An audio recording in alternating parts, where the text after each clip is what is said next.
कृष्णजी र अर्जुन हुनुहुने रहेछ। अब यसरी मान्नु कृष्णजी गुरु भनौँ होइन, गाइडेन्स अर्जुनको लागि गाइड मेन्टर। अनि उहाँहरू दुईजना कुनै दिन एउटा ठाउँमा बसेर भनौँ न चङ्गा उडाउँदै हुनुहुने रहेछ।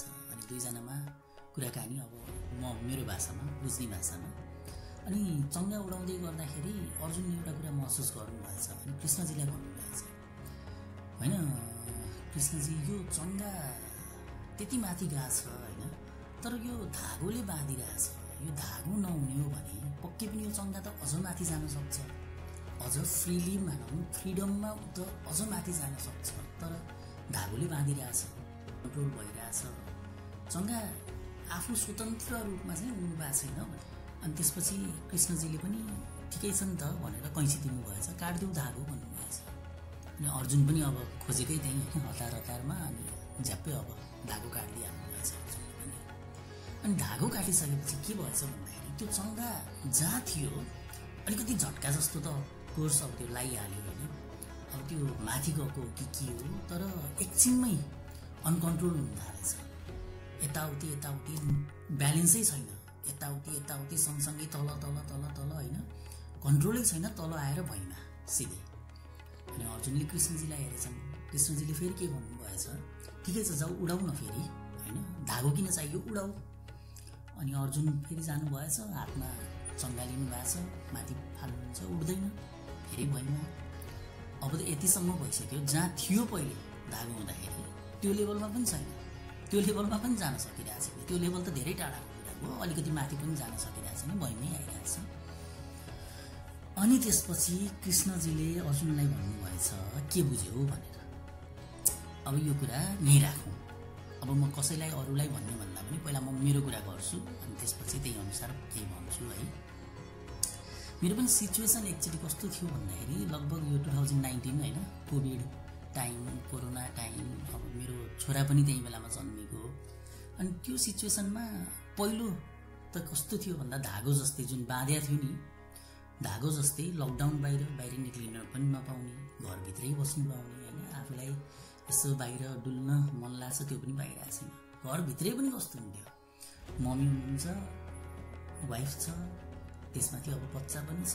अनि मम्मीले पनि आफ्नो तरिकाले यो गर यो नगर है, यस्तो छैन बाहिर नजा भन्नुभएको छ। अब त्यसमाथि ल्याएर फेरि मम्मीले अब राम्रो होस् भनेर भनौँ न जसरी पनि ल्याउनु भएको छ, भिडियोहरू मोबाइलमा देखाउने, मेन्टल हेल्थको बारेमा देखाउनु भएको छ, कहिले पुराणै देखाइदिइराख्नु भएको छ।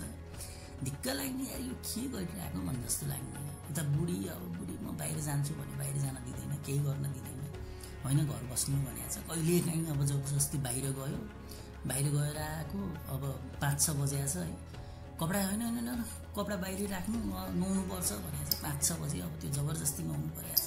के यो बन्देज हो यार भन्नु जस्तो लागिरहेको छ।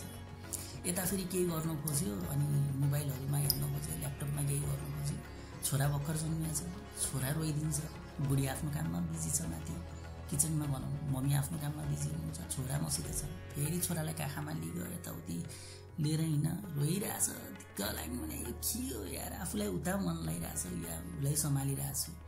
त्यतिसम्म त ठिकै छ, केही खानु मन लाग्यो, मिठो खाने भन्यो, बुढीले पकाइदियो, ल है आज चाहिँ रमाइलो हुने भयो भनेर यसो खान बस्यो। फेरि बुढी आफ्नो काममा गइसक्यो, मम्मी अब आफ्नै काममा हुनुहुन्छ, छोरा साइडमा सुतिरहेछ।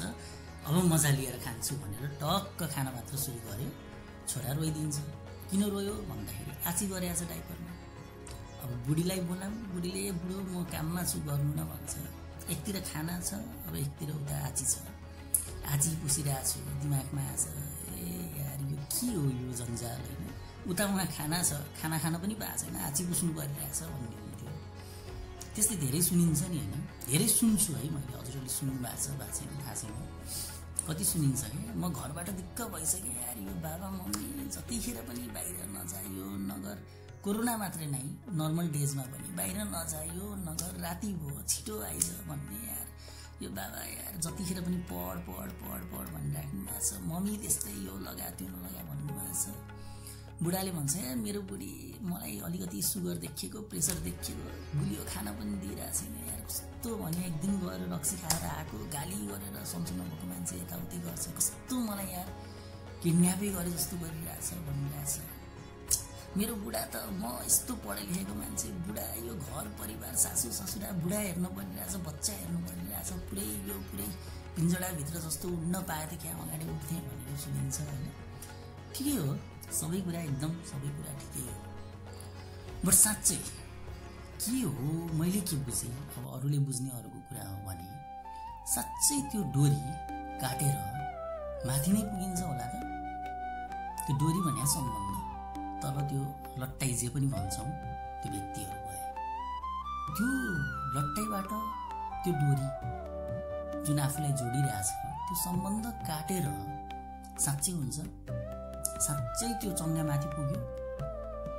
किन थाहा छ नि त लट्टाइलाई, थाहा छ त्यो डोरीले के गरिरहेछ होइन।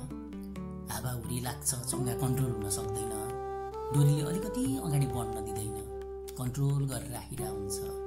पऱ्यो भने अलिकति तल पनि ल्याउँछ, कन्ट्रोल गर्छन् नि होइन। डोरीलाई अलिकति सजिलो वातावरण देख्छ, हल्का छोडिदिन्छ, चङ्गा अझ माथि जान्छ। त्यस्तै हो कि सम्बन्ध पनि, त्यही नै लाग्यो मलाई त होइन। यही सम्बन्धसितै अगाडि बढ्न त मिल्छ नि त, प्रगति नगर्ने भने होइन, प्रगति गर्ने, अगाडि बढ्ने, पुरै फ्रिडम यताउति। तर त्यो बाँधिएको सम्बन्धसित अगाडि बढ्नु भने त साँच्चै हो हावाहुरी त लाग्ला, गाह्रो समय त आउला।